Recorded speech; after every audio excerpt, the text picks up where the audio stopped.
जहां पार्वती अपने छोटे बेटे और पति के साथ रहती थी। पार्वती दिमाग की बहुत गर्म और शातिर औरत थी। 60 की उम्र में भी वो ऐसे गरजती थी कि कोई भी काम जाए। संडे की सुबह पार्वती की सहेली सुशीला उससे मिलने उसके घर आती है। अरे सुशीला, आ बैठ बैठ, बड़े दिनों बाद आई तू। बोल तो ऐसे रही है तू जैसे मेरे आने से तुझे बड़ा चैन मिल गया। मैं नहीं जानती क्या, मेरे जाते ही तुम मीरा से घर की सफाई करवाने लगेगी। अरे तू भी ना क्या ये बातें लेकर बैठ गई। अच्छा, तेरी नज़र में कोई लड़की हो तो बता। तू तो जानती है वेदांत की उम्र 28 की होने चली है। अब शादी नहीं करूँगी तो कब करूँगी। तेरा नेचर जानने के बाद मैं किसी लड़की के घर वालों को तेरा कांटेक्ट नंबर देने का रिस्क नहीं ले सकती। तुझे किसी का तेरे घर में जाना पसंद नहीं, हर चीज़ में तू नुक्स निकालती रहती है। तेरे इसी नेचर के कारण तो नेहा बहू तुझसे अलग हो गई। अरे नेहा कोई अलग नहीं हुई है मुझसे, इतनी भी मजाल नहीं उसकी कि अलग हो जाए। रोहित भी जानता है इतनी प्रॉपर्टी उसे अर्जित करने में 7 पुश्तें निकल जाएगी जितनी मेरे अंडर है। वो तो रोहित को बाहर नौकरी लग गई थी और उसे खाने की दिक्कत हो रही थी तो नेहा को उसके पास जाना पड़ा। मैं तो यही बोलूँगी, तुझे अगर वेदांत की शादी करनी है ना तो ज़रा अपना स्वभाव बदल दे, क्योंकि आजकल तो लड़कियां ज़रा सी बात पर डाइवोर्स देकर निकल लेती हैं। वो तो इसलिए होता है क्योंकि उनकी सास उन पर कड़ी निगरानी नहीं रखती। मेरे जैसी सास की आंखों के नीचे से बहू डाइवोर्स क्या, घर के बाहर तक नहीं निकल सकती। पार्वती से बात करने के बाद सुशीला अपने घर चली जाती है। अरे मीरा कहाँ मर गई, घर को धोकर पोंछ कर साफ कर दे। मैं नहीं जानती क्या सुशीला 10 जगह जाती है, ये पता नहीं कहाँ बैठ कर आई होगी। मैं अभी आती हूँ पंडित जी के पास से। आने वाली दिवाली के पहले पहले वेदांत की बीवी लेकर नहीं आए तो मेरा नाम भी पार्वती नहीं। और पूरे जोर शोर से पार्वती वेदांत के लिए लड़की ढूंढने लगती है। आए दिन पार्वती के घर में कोई ना कोई गेस्ट आया ही रहता। और बताओ बेटा, शादी के बाद पढ़ना चाहती हो? जी आंटी जी, मैं पढ़ना तो चाहती हूँ, पर अगर आप लोग अलाउ करें तभी। ये सुनते ही दोनों हाथ जोड़कर पार्वती कहती है, माफ़ कीजिएगा भाई साहब, ये रिश्ता तो नहीं हो पाएगा। क्यों बहन जी, क्या कमी है मेरी बेटी में? अभी आपकी बेटी कह रही है कि उसे पढ़ने की इच्छा है।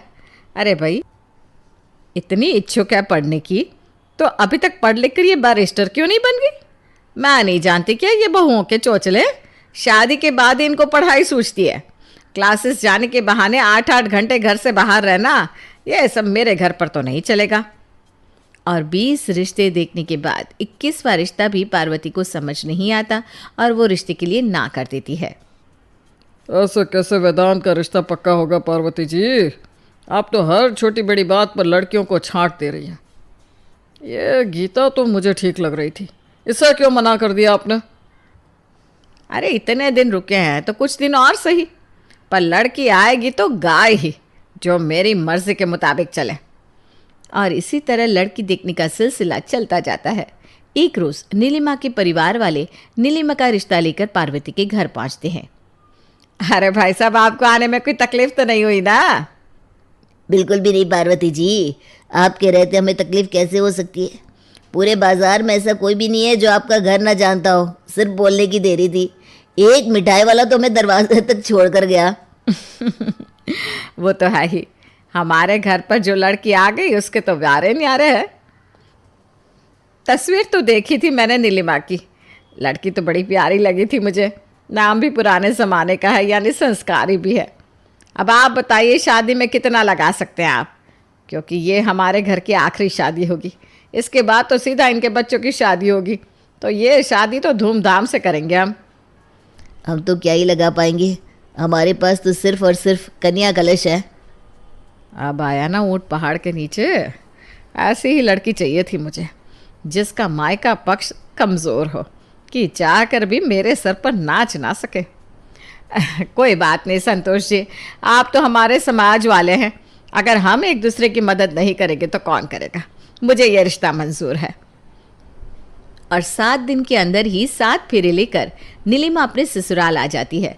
सुबह सुबह रसोई में काम करती हुई नीलिमा अपनी सहेली से फ़ोन पर बात कर रही थी।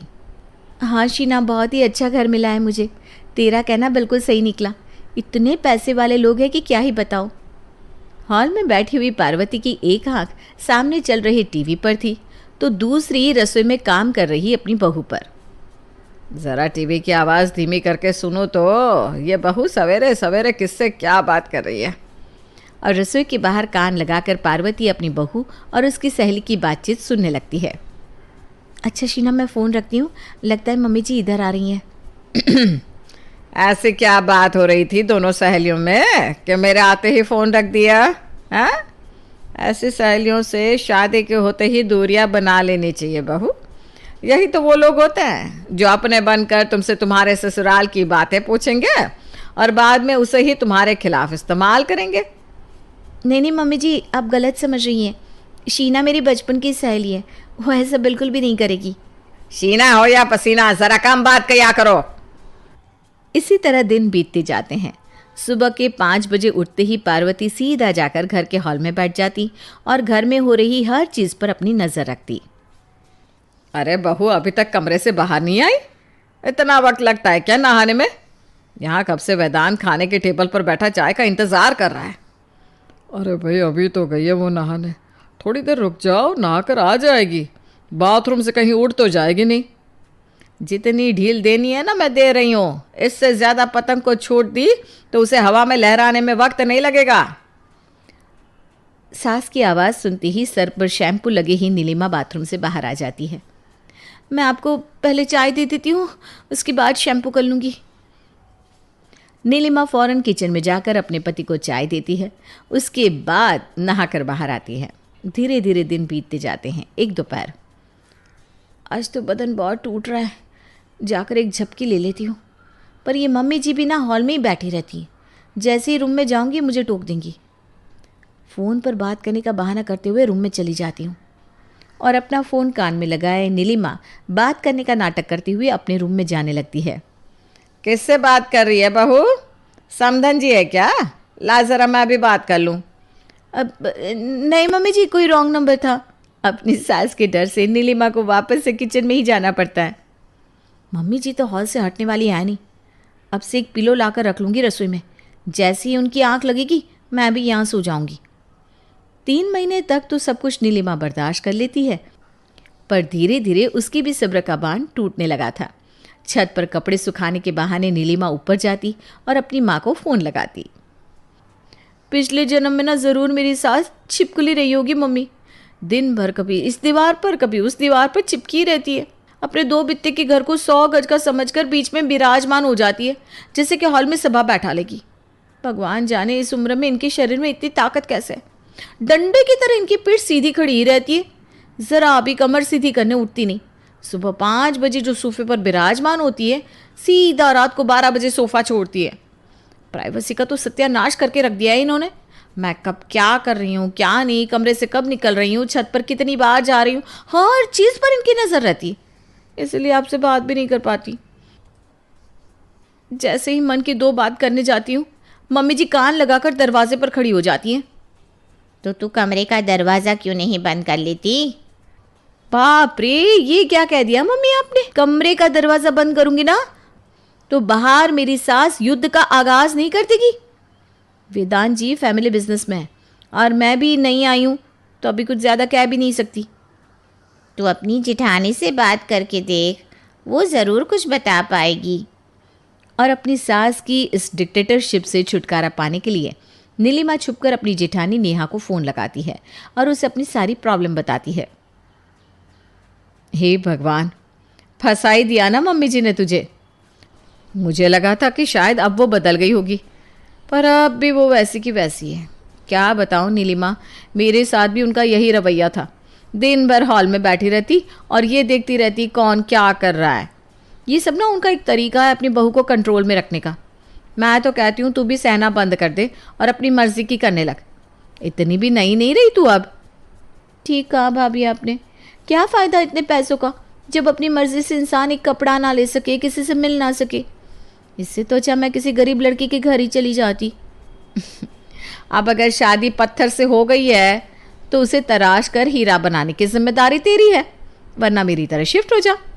अकेले रहना पड़ेगा ना तो अपने आप होश ठिकाने आ जाएंगे मम्मी जी के। पर वेदांत भी ना मम्मी जी का भक्त है, ऐसा नहीं होने वाला। अपनी जिठानी की बात सुनकर नीलिमा को भी हिम्मत आती है और वो सोच लेती है कि वो अब अपने हिसाब से ही जिएगी। कितने दिन हो गए शॉपिंग किए, मम्मी जी कहीं बाहर जाने में भी रोक टोक लगाती है। एक काम करती हूँ, ऑनलाइन शॉपिंग कर लेती हूँ। 2 दिन बाद सुबह से ही नीलिमा डिलीवरी के आने का इंतज़ार करती रहती है, पर डिलीवरी नहीं आती। जैसे ही वो किचन में जाती है, नीलिमा जी का घर यही है क्या? हे भगवान, तू अंदर कैसे आ गया? जा, दरवाजे से बाहर जा। और मेरी बहू का नाम क्यों ले रहा है तू? आपकी बहू के नाम का पार्सल आया है, ज़रा उन्हें बुला दीजिए। अरे बहू, ये डिलीवरी वाला क्या बोल रहा है? क्या मंगाया है तूने?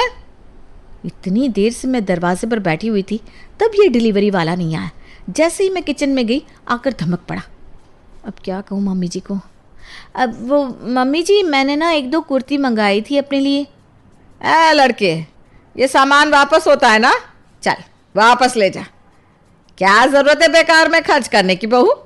अभी 2 दिन पहले तूने बाहर से खाना मंगाया था कि नहीं? सब कुछ तो तू अपने मन का कर रही है, फिर कहेगी मेरी सास मुझ पर कंट्रोल करती है। 6 महीने हुए नहीं शादी को, इतनी अच्छी खासी शॉपिंग की है तूने शादी में, अब क्या ज़रूरत पड़ गई कपड़े खरीदने की? इस सामान को वापस ले जाओ भैया, हमें नहीं चाहिए। ये क्या किया मम्मी जी? कितनी मुश्किल से 1000 रुपये में 3 कुर्तियाँ मंगवाई थी मैंने। पार्वती की रोक टोक यहीं नहीं रुकती। एक रोज़ नीलिमा की फ्रेंड्स उससे मिलने उसके घर आती है।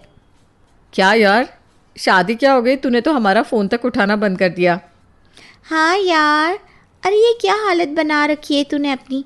दिन भर तू और तेरी सास घर पर अकेले रहते हैं। ऐसा भी नहीं कि तेरा कोई जेठ है जो तेरे साथ रहता हो। फिर ये साड़ी पहन कर क्यों घूम रही है इतनी गर्मी में? अरे धीरे बोलना, यहीं हॉल में मेरी सास बैठी हुई है। नीलिमा किचन में जाती है और अपनी सहेलियों के लिए चाय नाश्ता लाती है और सभी बचपन की यादें ताज़ा करने में लग जाती हैं। इतने बड़े घर में एक काम वाली तक नहीं है क्या? एक मेड तो रख लेती यार। काम वाली तो है बेटा, पर वो बस घर धोने का काम करती है, वो भी तब जब हमारे घर पर मेहमान आते हैं। मेरे रहते तो मैं ज़्यादा लोगों को आने जाने देती नहीं, तो घर गंदा होता नहीं, इसीलिए मीरा को बार बार बुलाने की ज़रूरत पड़ती नहीं। पर आज शायद बुलाना पड़ जाए। करो करो, नाश्ता करो। हमें ताना देकर गई है तेरी सास। तेरी सास यही हमारे सर पर बैठी रहेगी क्या नीलिमा? एक जरा प्राइवेसी नहीं है यहाँ पर। सर पर खड़ी हुई है, उठकर जाती है फिर वापस आ जाती है। आपस में हम फ्रेंड्स बात भी नहीं कर पा रहे। चलना तेरे कमरे में चलते हैं। शीना और सिल्ली नीलिमा के साथ उसके कमरे में चली जाती हैं। एसी ऑन कर, मैं दरवाज़ा लगाती हूँ। और जैसे ही सिल्ली उठकर कमरे का दरवाज़ा लगाने जाती है, पार्वती दरवाजे पर आकर खड़ी हो जाती है। ऐसी कौन सी बात हो रही है तुम सहेलियों में भाई, जो मैं नहीं सुन सकती? हैं? घर में कोई मर्द थोड़ी ना है, हम सब औरतें ही तो हैं। करो बात, क्या दिक्कत है? जाओ बहू, एक बार और नाश्ता करवा दो अपनी सहेलियों को। हैं? अरे 2 बार थोड़ी ना किसी को खिलाते हैं, कम से कम 3 बार तो खिलाओ। वैसे बेटा क्या नाम है तुम्हारा? सिल्ली। अच्छा, अलग नाम है। जितनी देर तक नीलिमा की सहेलियाँ उसके घर में रहती है, उतनी देर पार्वती वहीं आसपास चक्कर लगाती रहती है। इतने दिन के बाद अपनी सहेलियों से मिलने के बावजूद नीलिमा उनसे अपने मन की बात नहीं कर पाती। तभी दरवाजे पर धोबी आता है। धोबी को देने वाले कपड़े लेकर जैसे ही नीलिमा दरवाजे पर पहुंचती है, वही मैं सोचूं, खर्च इतना ज़्यादा बढ़ कैसे रहा है? अब तू 2 हफ्ते पहले ही साफ हुई साड़ी दोबारा धोकर धोबी को देगी, तो फिर क्या कहूँ तुझसे बहू? गुस्से में नीलिमा कपड़ों को वहीं फेंक कर अपने कमरे में चली जाती है। अब बहुत हुआ, मम्मी जी के होश ठिकाने नहीं लगाए तो मेरा नाम भी नीलिमा नहीं। और अगले ही दिन मिस्त्री को बुलाकर नीलिमा हॉल में दीवार बनवाने का काम शुरू कर देती है। सवेरे सवेरे अचानक ही मशीन चलने की आवाज़ से पार्वती उठकर बाहर आती है। ये धूप मिट्टी पत्थर क्या कर रही है बहू सुबह सुबह? कौन है ये लोग? इन लोगों को मैंने बुलाया है मम्मी। पता नहीं, नीलिमा कह रही थी कि उसे एक कमरा बनवाना है और एक हॉल बनवाना है, तो मैं इन्हें उठा कर ले आया। आप बैठ जाइए मम्मी जी, सब आपके लिए तो हो रहा है। भैया ज़रा आराम से, धीरे धीरे ठोकिए, पापा जी की नींद खुल जाएगी। आप बताइए मम्मी जी, आपका कमरा कितना बड़ा करवाना है? मैं सोच रही हूँ कि पूरे के पूरे हॉल को ही आपका कमरा बनवा दे। हाँ, आपके कमरे को खुलवाकर हॉल और घर का दरवाज़ा पीछे की तरफ से कर दूंगी। ये सब क्या कह रही है तू? घर का दरवाज़ा क्यों बदलना है और तुझे कमरा क्यों बनवाना है हॉल में, और वो भी मेरे लिए? क्योंकि कमरा घर का बहुत इम्पॉर्टेंट हिस्सा होता है जिसमें इंसान के पास अपनी प्राइवेसी होती है। हॉल तो आने जाने वाले लोगों के लिए होता है और घर वाले एक साथ बैठ सके इसके लिए होता है। पर अगर घर का कोई इंसान 24 घंटे हॉल में ही बैठा रहे और ये निगरानी रखे कि घर की बहू कब क्या कर रही है, फिर तो दिक्कत है ना मम्मी जी। इससे अच्छा तो आप हॉल में ही चारों तरफ घूमने वाला कैमरा लगवा दीजिए। फिर आराम से आप चारों तरफ घूमिए और मेरी फुटेज आपके पास कमरे में बैठे बैठे पहुंच जाएगी। और अगर आपको हॉल से इतना ही प्यार है तो मैंने जो सोचा ना वही कर देते हैं, हॉल को ही आपका कमरा बनवा देते हैं। कम से कम मैं जी तो पाऊंगी। बहुत सही कह रही है पार्वती, हद कर दिया है तुमने। तुम्हारी इन्हीं हरकतों के कारण तो नेहा तुम्हें छोड़कर चली गई। नीलिमा बहुत ही अच्छे ढंग से घर को संभालती है। उसे पता है कि उसे अपनी किस सहेली की बात को सुनना है और किसकी बात को नज़रअंदाज करना है। तो अब तुम उसे जीने दो, और अगर तुम्हारी आदत नहीं छूट रही हॉल में बैठने की तो बहू जो करवा रही है वो ठीक ही है। अपने पति की बात सुनकर पार्वती समझ जाती है कि उसने अगर अब और सख्ती बरती तो वो अपनी दूसरी बहू से भी हाथ धो बैठेगी। और अपना सटीक दिमाग लगाकर पार्वती कहती है, कमरा बनवा ही रही है बहू मेरा, तो फिर एक काम करना, इसी हॉल में अपना भी कमरा बनवा ले और हम दोनों के कमरे को ना खोल कर हॉल बना लेंगे। क्या? अरे मजाक कर रही थी।